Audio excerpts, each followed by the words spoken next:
Bonsoir à toutes et à tous.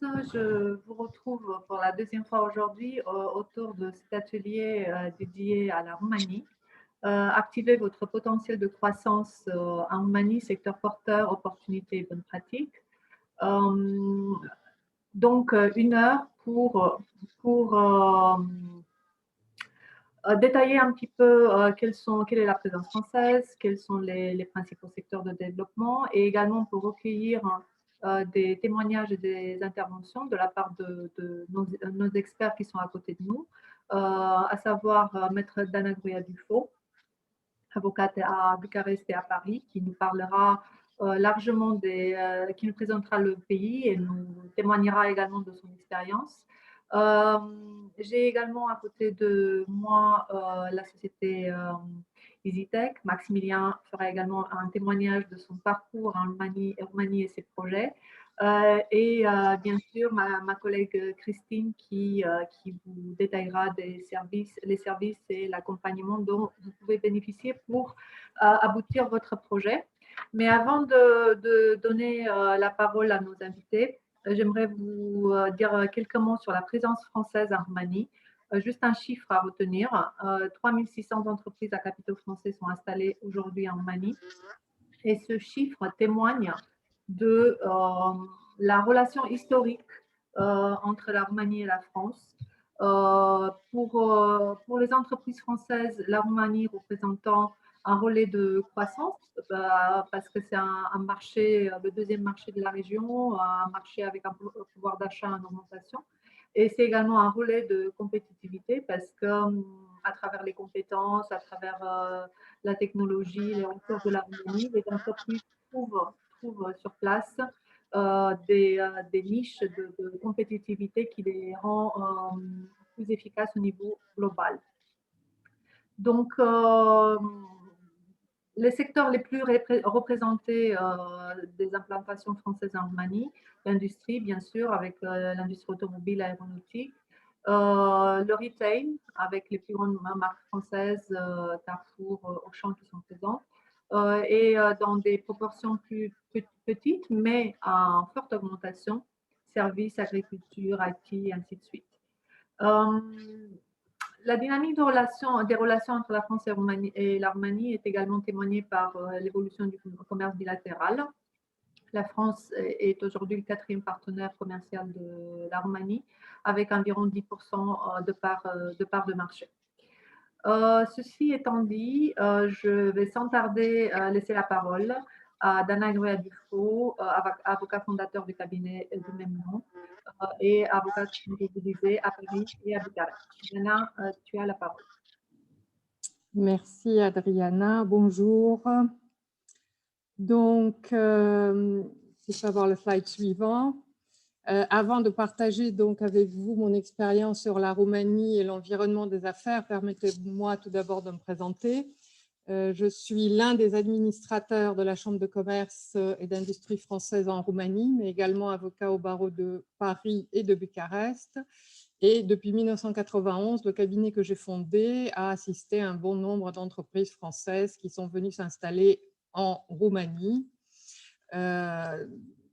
donc pour développer leur business. Le cabinet fonctionne aujourd'hui donc sur les deux pays, sur la France et la Roumanie. Il conseille des entreprises sur tous les domaines du droit des affaires, avec un accent particulier sur le droit des entreprises et des contrats, mais on fait également du droit immobilier, droit du travail, social, fiscal, mais également des transactions de marché public. Slide suivant. Mon expérience sur la Roumanie, voilà, quelques chiffres clés. Depuis 30 ans, l'analyse que je fais quotidiennement de la situation du pays me donne aujourd'hui la possibilité de témoigner sur le climat des affaires dans ce pays. Sûrement pour beaucoup d'entre vous, ce pays ne vous est pas totalement inconnu, mais je souhaitais que par cette présentation, vous puissiez suivre aujourd'hui et surtout vous faire oublier quelques clichés sur la Roumanie. Donc, dans le contexte actuel, la Roumanie, c'est vrai, a traversé une période difficile, mais je crois que ça a été le cas de tout le monde par la pandémie que nous avons traversée et que nous continuons de traverser cette année. Vous voyez les chiffres clés. Le PIB a baissé en 2020, moins 4,3. Mais encore une fois, cette contraction est loin d'être la pire qu'on connaît en Europe. En plus, les estimations pour cette année sont beaucoup plus optimistes parce que il faut dire que la Roumanie essaye d'être un bon élève, même si son déficit budgétaire est au-dessus du seuil de 3%. L'inflation était de 3,8 en 2019. Elle s'est ralentie vers la fin de l'année. Les pressions inflationnistes devant s'atténuer cette année et en 2021, respectivement 2,2%. C'est ce qu'on estime aujourd'hui. Le taux de chômage, par contre, lui, il inspire de l'optimisme, même si pendant la période de la crise du Covid, il y a eu quand même 1,4 million de salariés sur les environ 5,5 millions que compte la Roumanie qui ont reçu une indemnisation de chômage payée par l'État. Mais on a en Roumanie également une main-d'œuvre bien formée, surtout dans les domaines techniques. La Roumanie accueille des centres d'excellence technique tels que Renault, Porsche, Bosch ou Sonaca. Il faut dire aussi que le rapport qualité-prix est très compétitif. Pour mémoire, le salaire minimum brut en Roumanie est aujourd'hui d'environ 480 €, tandis qu'il est de 1 539 en France, 611 € en Pologne et 575 € en République tchèque, pour avoir un ordre de grandeur dans l'Union européenne. La Roumanie est en deuxième place dans l'UE en ce qui concerne le coût de la main-d'œuvre avec 7,7 € de l'heure. Donc très compétitif encore aujourd'hui. Le cadre des investissements, il reste très favorable, pas de difficultés de communication. Les Roumains sont très doués pour les langues étrangères. Beaucoup de projets à monter dans presque tous les domaines. La Roumanie a un certain retard pris par rapport à la Pologne ou à la Hongrie, mais il s'agit malgré tout du deuxième marché en Europe centrale et orientale après la Pologne et le 7e dans l'Union européenne. Une politique fiscale qui est également destinée à encourager le capital étranger. Slide suivant, on va parler un peu de fiscalité. Je dirais qu'aujourd'hui, dans l'Union européenne, la Roumanie fait un peu office de paradis fiscal. La TVA à 19%, on est sur des taux tout à fait très européens, mais on a un impôt sur les sociétés, un impôt qu'ils appellent impôt sur le profit en Roumanie, au taux unique de 16%, qui est un taux très intéressant. Un impôt sur les micro-entreprises, c'est-à-dire qui est un impôt sur le revenu, un impôt forfaitaire sur le chiffre d'affaires pour les entreprises faisant un chiffre d'affaires de moins de 1 million d'euros, qui est de 1% ou 3% selon que l'on a ou pas des salariés. Un impôt sur le revenu, là aussi très intéressant, avec un taux unique de 10% qui est retenu à la source. Il se confond un peu avec l'impôt sur le salaire, puisqu'il est retenu à la source en général par le payeur. Donc, si c'est un salarié, par l'employeur, si c'est quelqu'un d'autre, par celui qui le paye, et reversé à l'État. L'impôt sur les dividendes, 5% pour les personnes physiques et morales roumaines ou étrangères, ou dans le cadre de l'Union européenne, si on est une entreprise européenne détenant au moins 10% du capital pendant au moins 1 an, à ce moment-là, on paye 0. C'est vrai qu'on paye un peu plus en France à l'arrivée. Côté droit du travail, je dirais, cotisation salariale patronale, alors un chiffre à retenir, le coefficient multiplicateur entre le net salarié, donc le net étant net après impôt sur le revenu, puisque je vous disais qu'il était retenu à la source par l'employeur, et le coût global pour l'entreprise est un coefficient de 1,8. Vous le voyez sur l'écran, 2,25 pour les cotisations patronales et 35% pour les cotisations salariales. Le salaire minimum brut, je vous le disais tout à l'heure, environ 480 € par mois pour un travail à plein temps. Le plein temps étant en Roumanie 40 heures par semaine avec 20 jours de congés payés à l'année. Dans le domaine des constructions, par contre, le gouvernement avait fixé déjà il y a quelque temps un salaire minima plus élevé, environ 619 €. Slide suivant, les mesures incitatives. La Roumanie a choisi ces dernières années d'inciter les investisseurs à choisir le pays. Avec une note de 68,6 sur 100, la Roumanie est aujourd'hui classée en 21e position au niveau régional et 42e position au niveau mondial selon l'indicateur de liberté économique, indice de liberté économique de 2019, qui qui a 10 mesures composantes de ce qu'on appelle la liberté économique, regroupées en 4 grandes catégories, à savoir donc comment cet indice a été fixé, les règles de droit, est-ce qu'on les respecte, le droit de la propriété, le niveau de corruption du pays, le rôle de l'État, la liberté fiscale, les dépenses du gouvernement, l'efficacité des réglementations, c'est-à-dire la liberté d'entreprise, la liberté du travail, la liberté monétaire, mais également l'ouverture des marchés, quelle est la liberté commerciale, d'investissement, liberté financière. Chacune de ces 10 composantes est notée sur une échelle de 0 à 100 et c'est la note globale du pays qui est une moyenne de ces 10 composants. Par comparaison, donc je vous rappelle, je vous disais que la Roumanie a 68,6 sur 100. Par comparaison, la Hongrie a une note également de 66,4, la Pologne 69,1 et la France 66. Donc, vous voyez que finalement, la Roumanie ne se situe pas si mal que cela.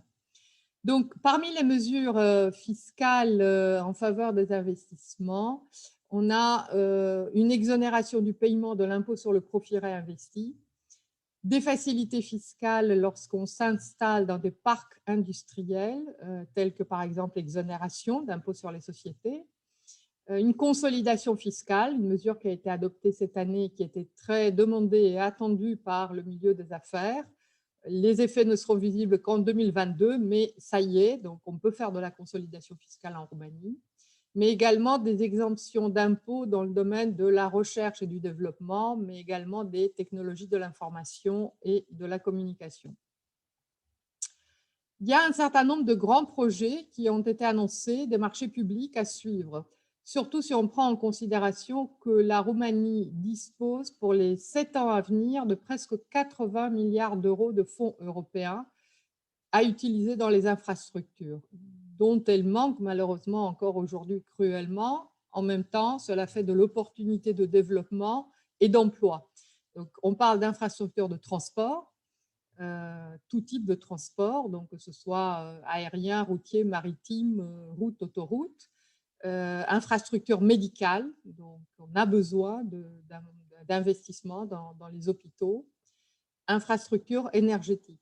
Donc, voilà des domaines dans lesquels il y a un potentiel de développement et surtout des fonds européens. Il ne faut pas négliger non plus les aides d'État pour la création d'emplois et d'investissements dans différentes régions du pays. À cela s'ajoute quelque chose dont je ne peux pas ne pas en parler, surtout en tant qu'avocat, c'est ce qu'on appelle la sécurité juridique, à savoir qu'il y a aujourd'hui en Roumanie un respect de l'état de droit, il faut le dire, ça existe pour de bon dans ce pays depuis 30 ans maintenant et surtout depuis le nombre d'années que la Roumanie est entrée dans l'Union européenne, et une garantie, une sécurité des investissements. Je vais donc passer au slide suivant. Je vais passer rapidement sur le cadre législatif des investissements. On a tous les instruments nécessaires pour que cela se passe bien en Roumanie. Un code civil qui a été revu de fond en comble. Précédemment, on avait le code civil napoléonien, le code français, qui était un peu désuet quand même. Donc, le nouveau code civil a été mis en place en 2011, influencé essentiellement par le Code civil du Québec, mais il réglemente également les relations juridiques commerciales. Pour mémoire, on a des formes quand même qui sont très semblables à ce qu'on rencontre en France en termes sociétaires, SA, SARL, société en nom collectif, en commandite, etc. Donc, il n'y a rien de particulier. Parfois, il peut y avoir des particularités, ce que j'appelle moi les faux amis, comme par exemple le fait que dans une SARL en Roumanie, on peut mettre en place un conseil d'administration. Mais rien de bien sorcier. Alors, en termes de contrat, il faut savoir que la forme écrite n'est pas obligatoire, mais elle est préférable pour prouver les relations contractuelles et éviter les malentendus. Enfin, un dernier slide sur à faire ou ne pas faire en Roumanie, car J'insiste qu'il y a des défis et des avantages, comme vous pouvez le voir. Je voudrais surtout vous souligner qu'on a d'importantes opportunités en Roumanie, aussi bien pour s'y installer que pour faire du commerce ou que pour développer de la sous-traitance. Donc, toutes les formes d'investissement ou de collaboration économique avec la Roumanie peuvent se faire. Aujourd'hui, si la pandémie n'avait pas frappé aussi durement la Roumanie, je pense qu'effectivement, on serait, comme on l'a été à une certaine époque, on disait de la Roumanie qu'elle était le tigre des Balkans. On faisait de la croissance 7% l'an, alors qu'à l'époque, on en avait 1,5 à 2% de croissance en France. Donc, il y a par contre effectivement des choses à faire ou ne pas faire. Il faut être attentif, pas vous fier à des informations que vous pourriez regrouper à droite ou à gauche par Internet. Aller aux sources, les sources étant évidemment la Chambre de commerce, Business France, la mission économique de l'ambassade, vos partenaires comptables, avocats et autres, parce qu'effectivement, même si la Roumanie est un pays intéressant, ce n'est pas vraiment un Eldorado. Et pour finir, je dirais que j'aime bien dire à mes interlocuteurs que dans les affaires, personne ne peut revenir en arrière et créer un nouveau départ, mais tout le monde peut commencer aujourd'hui et créer une nouvelle fin. Et donc la Roumanie, je finirai là-dessus, pour la connaître, il faut la visiter et prendre contact avec vos potentiels partenaires. La Chambre de commerce est là pour vous aider, n'oubliez pas cela. Merci de votre attention et je repasse la parole à Adriana.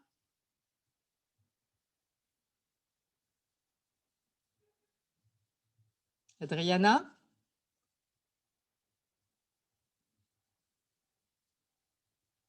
Je suis là.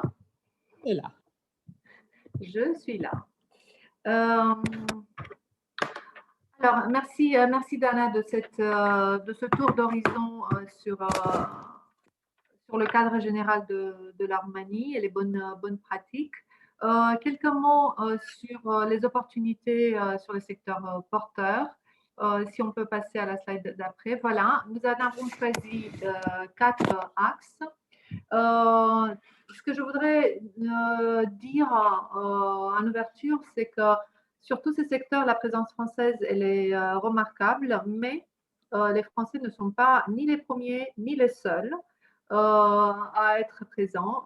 L'économie roumaine a été extrêmement dynamique, notamment depuis l'entrée dans l'Union européenne en 2007. Et donc, il y a une forte présence des investisseurs étrangers dans la majorité de ces secteurs. Quelques mots pour illustrer l'industrie automobile, qui est la première activité économique de la Roumanie.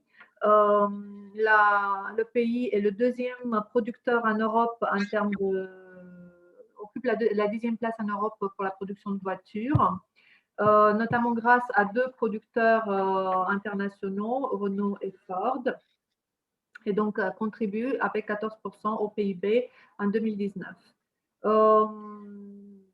Donc, bien sûr, il y a l'activité d'assemblier, il y a l'activité de production industrielle avec beaucoup de fournisseurs autour de ces deux grands producteurs, des fournisseurs de premier rang qui interviennent sur les composantes comme Faurecia, Delphi, Valeo et ainsi de suite, mais aussi de fournisseurs de deuxième, troisième rang.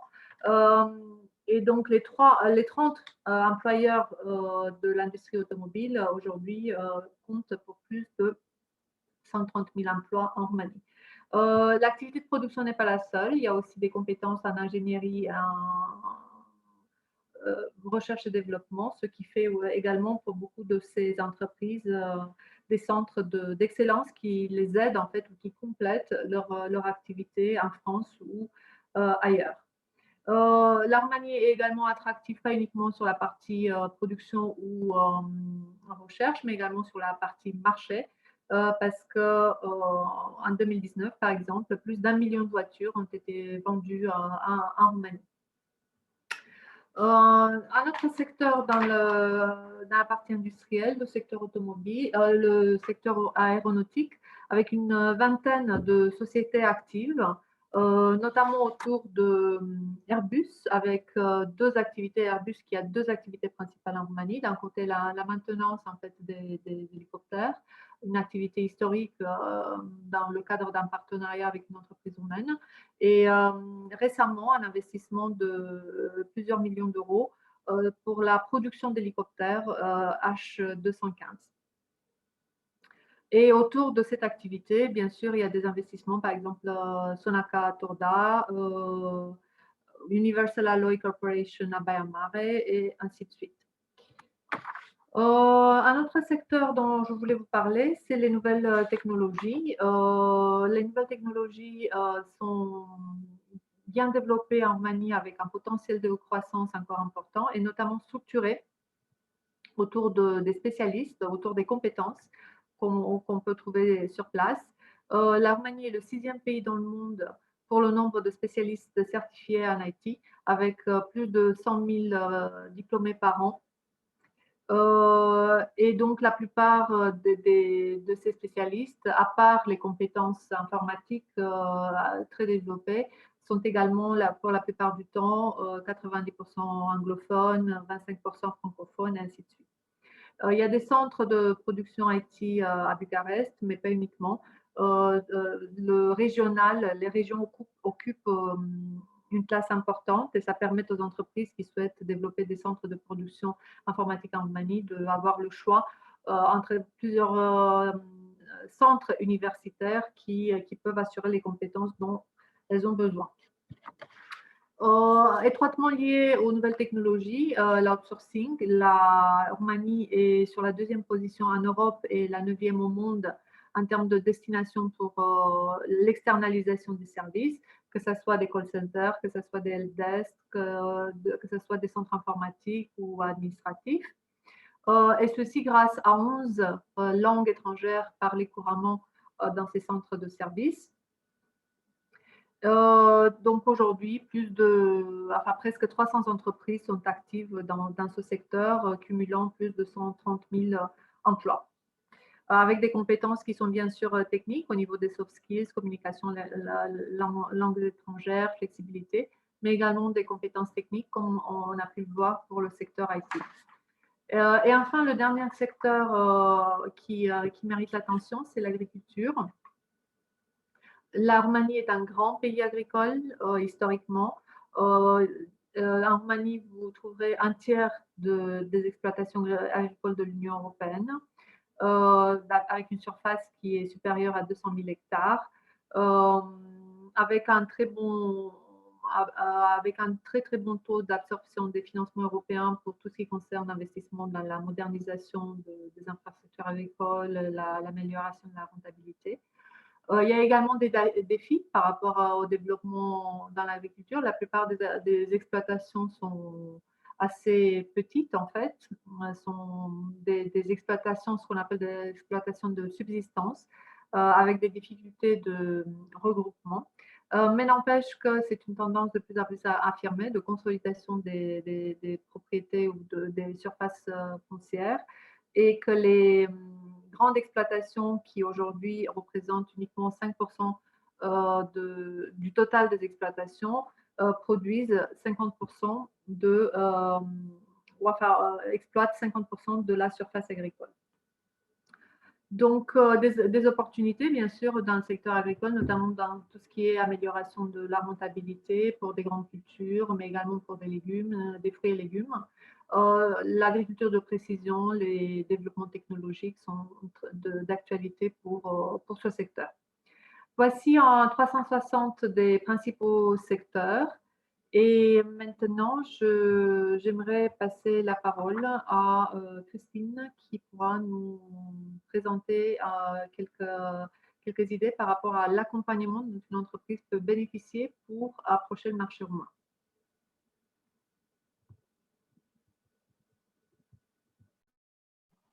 Merci Adriana.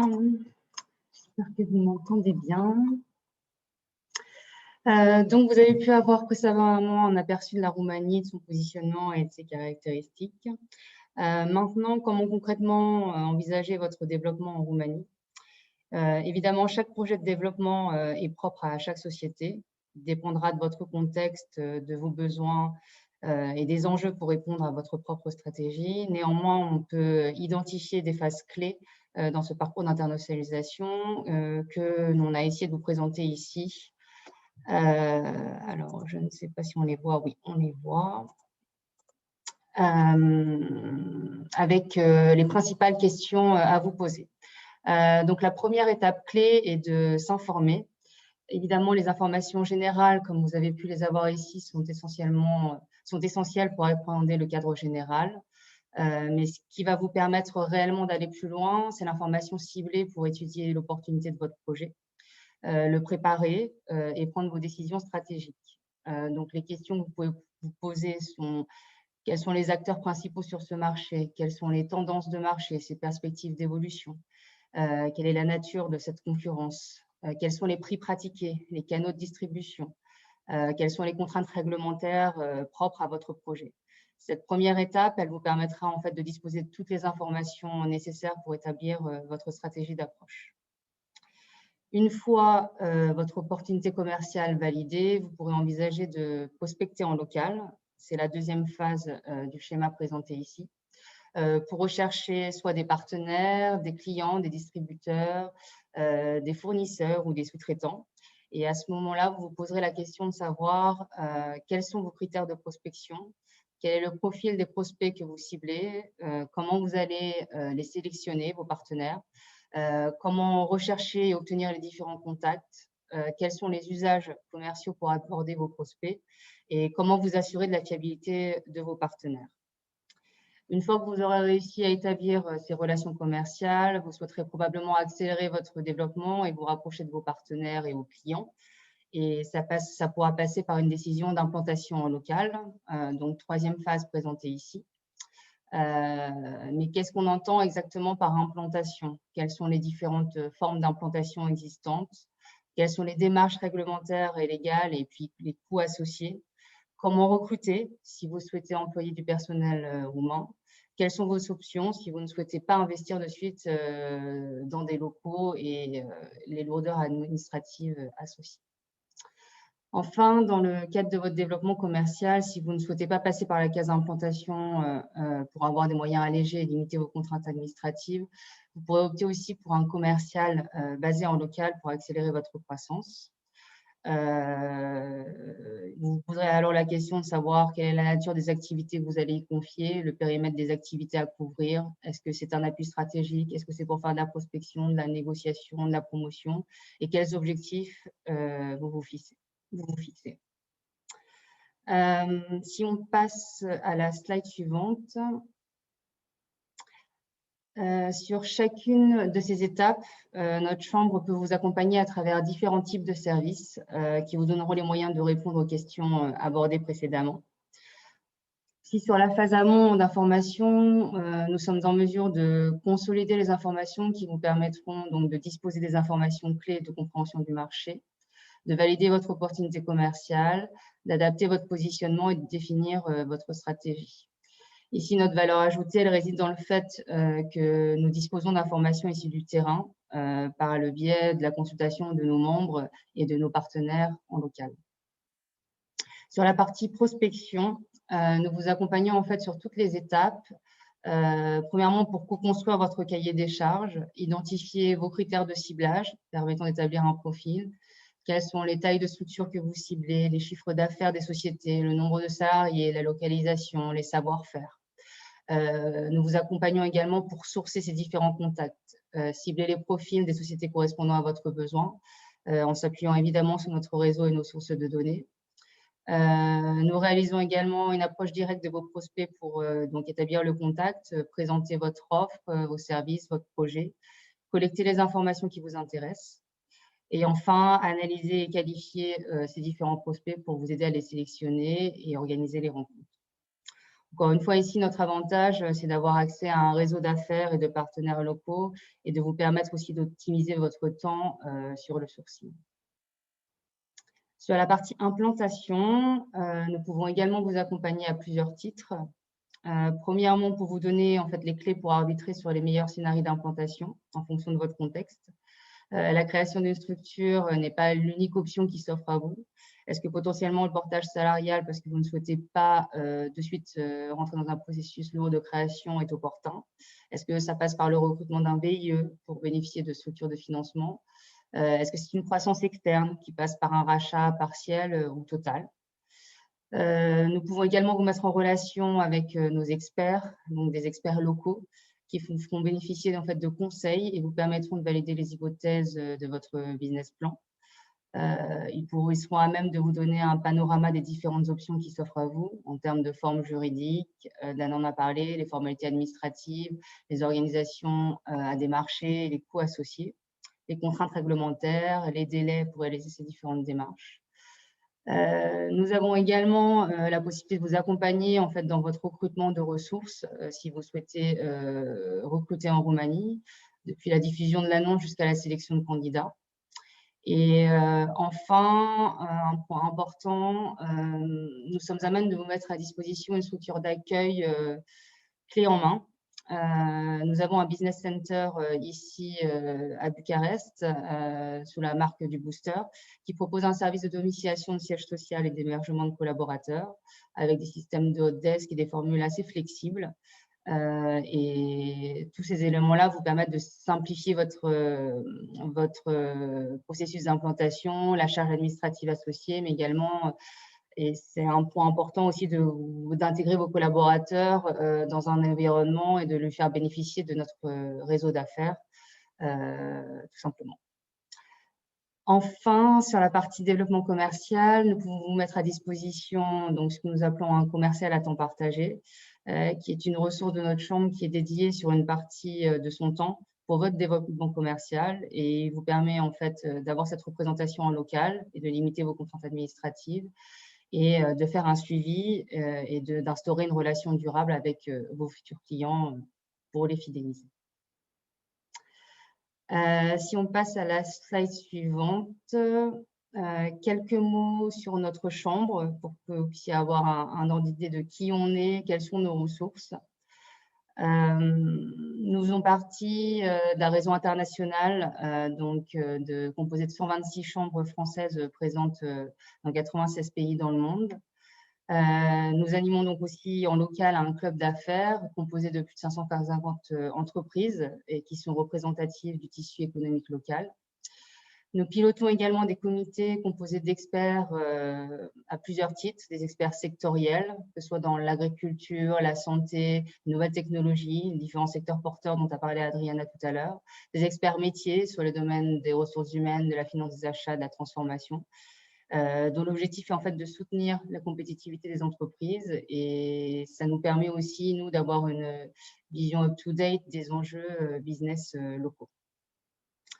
Nous avons également un ancrage local, évidemment, puisque nous sommes basés en Roumanie avec une équipe qui est composée de personnel trilingue et biculturel, ce qui est un point important lorsqu'on aborde des relations d'affaires. Nous nous appuyons également sur des partenaires locaux. Nous sommes partenaires de clubs d'affaires français en région ou avec des associations professionnelles, entre autres. Et tout ça, ça nous permet d'avoir une couverture assez large et une maîtrise des marchés locaux. Je voudrais aussi souligner que cette année, la CCIFR fête son 25e anniversaire. Donc, nous avons une certaine expérience qui nous a permis de construire notre réseau et sur lequel nous nous appuyons au quotidien et ce qui nous a permis jusqu'à présent d'accompagner une cinquantaine d'entreprises à l'année. Enfin, nous avons une approche qui est basée sur l'adaptation et tout ça, ça passe par une souplesse opérationnelle et des services qu'on vous propose sur mesure. Voilà, j'en ai fini pour ma part et je repasse la parole à Adriana pour le témoignage Digitech.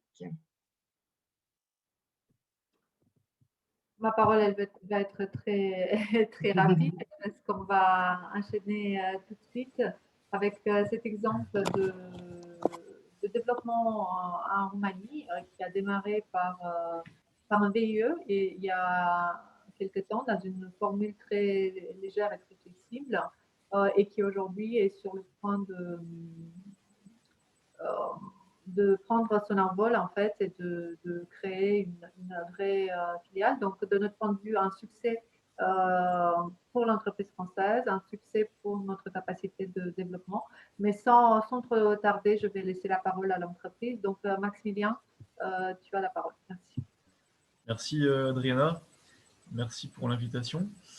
Bonsoir à tous, je suis Maximilien Zwislowski. Je représente l'entreprise EasyTech en Roumanie, qui est une entreprise française qui a bientôt 20 ans et qui est spécialisée dans les nouvelles technologies, particulièrement dans l'industrie 4.0, ce qu'on appelle l'industrie 4.0.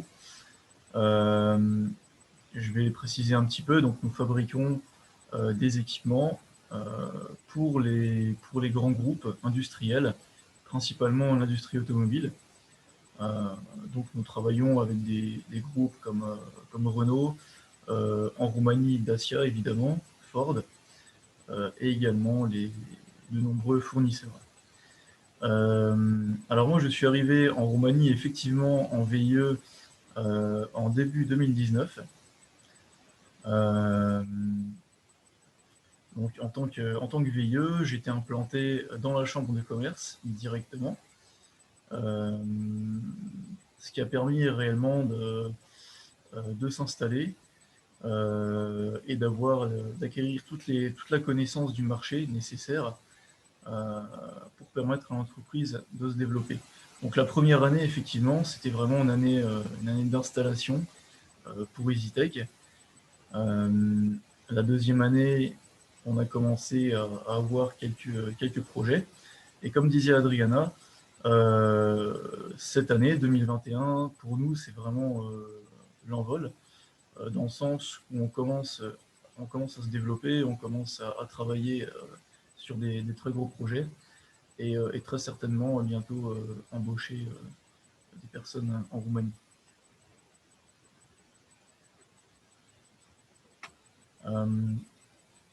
Alors, pour revenir un petit peu sur la première phase d'installation, au départ, évidemment, il y a eu une étude de marché de l'entreprise d'EasyTech en France qui s'est posé la question, est-ce que la Roumanie est un marché porteur? Aujourd'hui, bien évidemment, la réponse est oui. On a eu recours à la chambre de commerce. Comme je vous le disais, je suis installé dans les murs de la chambre de commerce, dans ce qui s'appelle le booster, donc qui est l'espace dédié à l'installation des entreprises et à leur croissance en Roumanie. Donc c'est localisé à Bucarest. Donc l'installation s'est faite assez facilement. On a pu profiter de tous les avantages de cette situation. Également des différents événements organisés, que ce soit par la Chambre de commerce ou par différents partenaires français présents en Roumanie. Je tiens à souligner aussi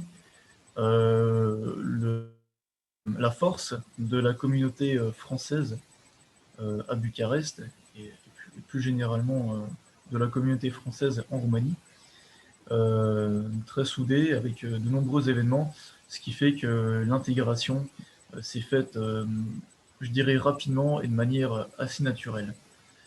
Donc, comme dit précédemment, EasyTech est une entreprise qui travaille avec les nouvelles technologies, avec l'industrie automobile. Donc, ce sont deux éléments clés qui ont facilité notre développement en Roumanie, puisque les NTIC, les nouvelles technologies, et l'automobile sont deux secteurs dominants, je dirais, dans ce pays. Alors, un autre élément important, il me semble que c'était Dana qui en parlait précédemment, le fait que les Roumains parlent facilement plusieurs langues. Quasiment tous les Roumains parlent l'anglais. Et puis le français aussi, parfois, puisque la Roumanie est un pays plutôt francophone. Donc j'ai vraiment eu peu de problèmes pour me faire comprendre. En tout cas, au niveau de la communication, c'était un domaine qui a posé vraiment aucun problème. Alors, au niveau des points un petit peu durs lors de l'installation, les infrastructures, effectivement, qui sont en cours d'amélioration et qui sont effectivement des opportunités pour les sociétés de construction, par exemple, donc infrastructures, notamment au niveau des transports. Voilà, c'est le principal,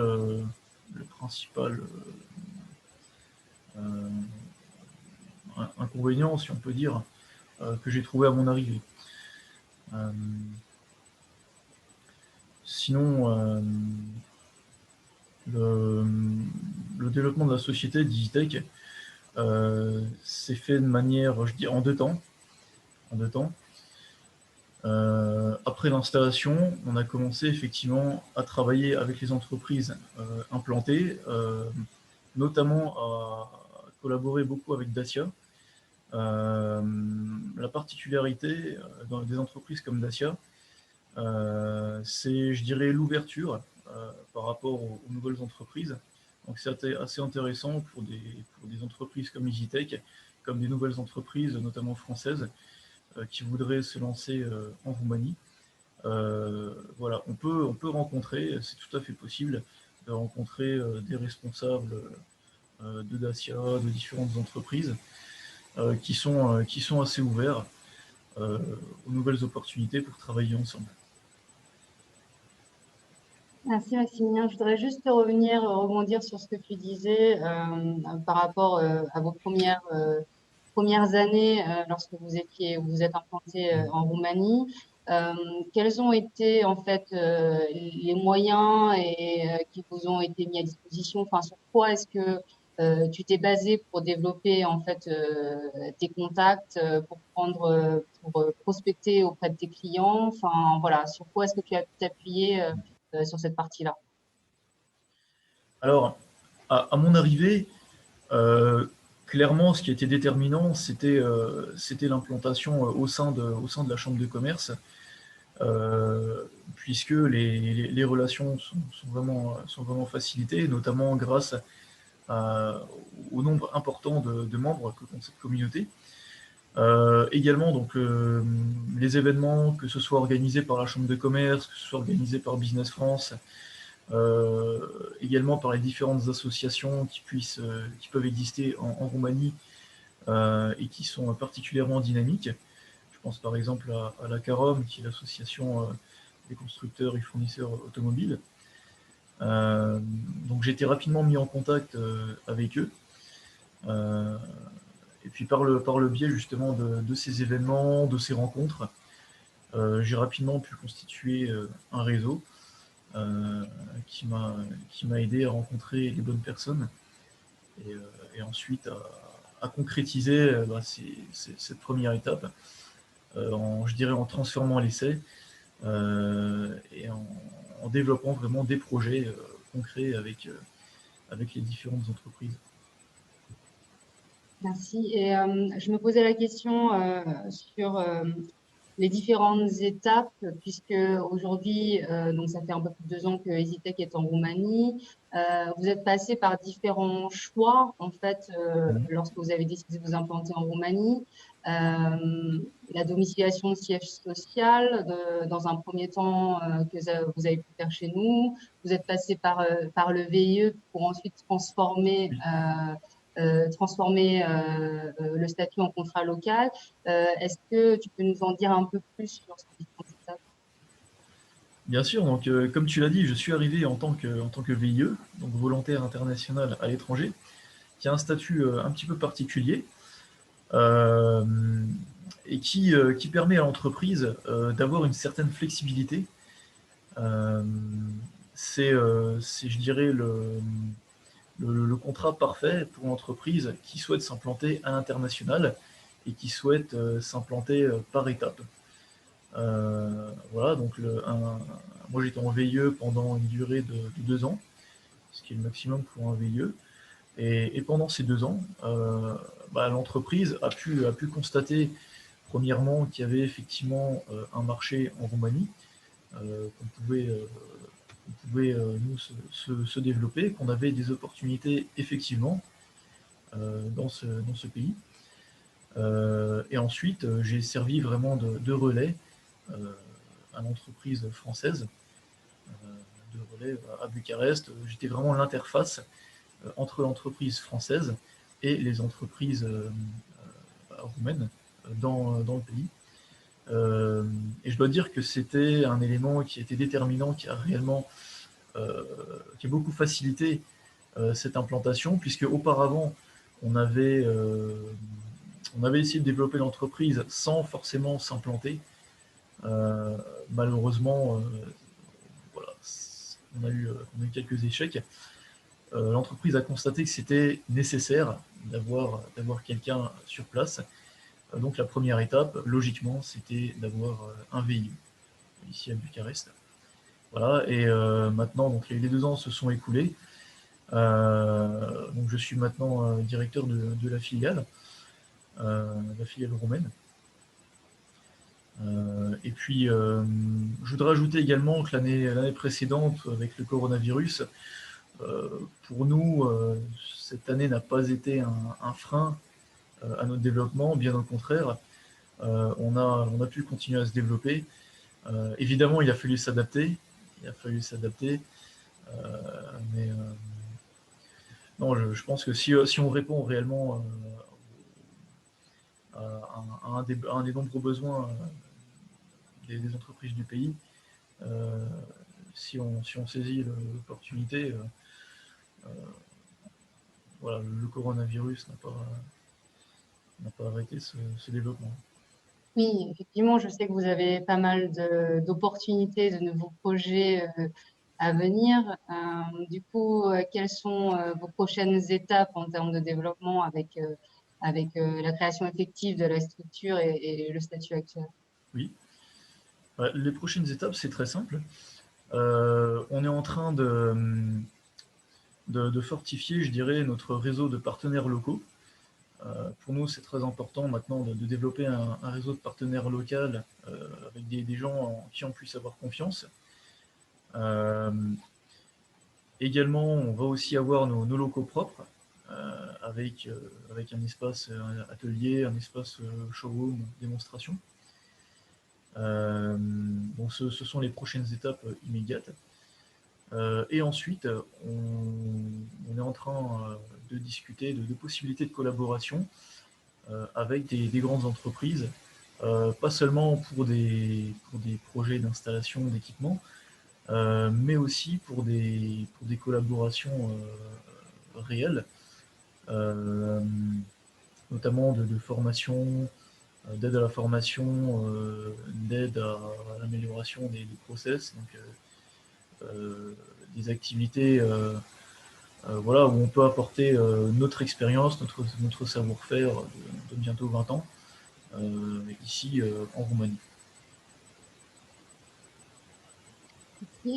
Je voulais aussi, pour un peu mitiger le discours, vous demander quels ont été les principaux challenges ou les difficultés auxquelles vous avez dû faire face quand vous êtes arrivé en Roumanie. Alors, les principales difficultés, effectivement, c'est une question intéressante. Je dirais qu'il y avait 2 principales difficultés. Alors, ce que j'ai déjà évoqué, ce sont les difficultés liées principalement aux infrastructures. Bon, voilà, quand on arrive, il faut savoir s'adapter. Il faut par exemple savoir que parfois il vaut mieux prendre l'avion plutôt que la voiture. Bon, c'est une adaptation. Et puis je pense que la Roumanie a aussi une grande marge de progression dans ce domaine. Le deuxième challenge auquel on a répondu, c'était la partie administrative assez lourde. assez bureaucratique, je dirais. Et là encore, on a pu relever ce défi, ce challenge, grâce aux différents partenaires qui nous ont aidés quand on s'est installé en Roumanie. Donc avoir voilà, de bons partenaires, un bon comptable, une chambre de commerce qui vous représente, effectivement, c'est quelque chose qui va vous aider dans ces démarches voilà, qui sont très procédurières finalement. Ok. Merci beaucoup, Maximilien. Je ne sais pas s'il y a des questions à adresser de manière spécifique. Non, j'en vois pas.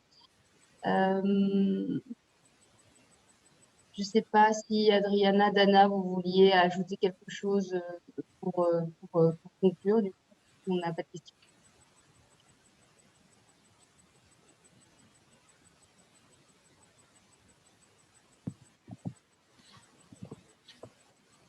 Dana, est-ce que tu as un commentaire de conclusion?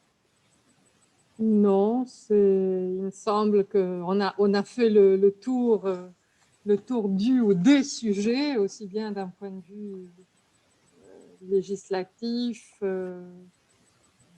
économique, en termes d'expérience pratique, parce que c'est vrai qu'il y a bien décrit ce qu'on peut rencontrer quand on vient s'installer dans ce pays. Il y a des opportunités, mais il y a également parfois des difficultés. Il faut s'assurer d'être entouré. Lui, il l'a été en tant que VIE, mais également par la Chambre. Donc, je pense que voilà, c'est plutôt aux entreprises de nous dire quels sont les éléments qu'elles voudraient nous voir aborder.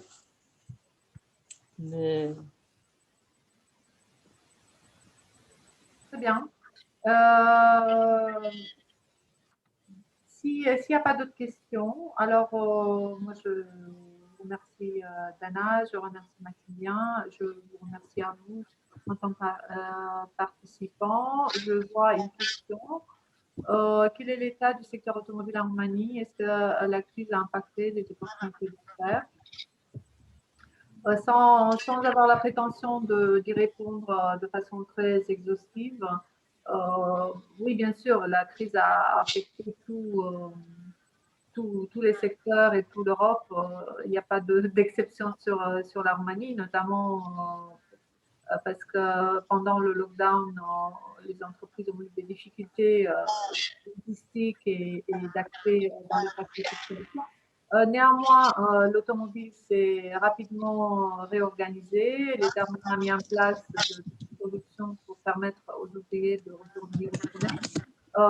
Et donc, la dynamique de la production automobile, qui est très dépendante du marché international, parce que vous avez vu que 90% de la production est orientée vers l'export. Donc, la dynamique a été tirée en fait par les exportations. Le marché local, il a également baissé, comme partout en Europe, mais on attend pour l'instant la réouverture en fait du programme de subvention roumain pour l'achat des nouvelles voitures et qui chaque année en fait donne un boost à la production automobile sur le plan local. Voilà quelques éléments d'explication. Très bien. Nous restons bien sûr joignables à travers notre site. Vous allez trouver tous nos coordonnées pour entrer en contact avec nous, pour avoir plus de détails, pour nous poser vos questions. Je vous remercie à tous pour votre participation et je vous souhaite une très très bonne soirée. Merci.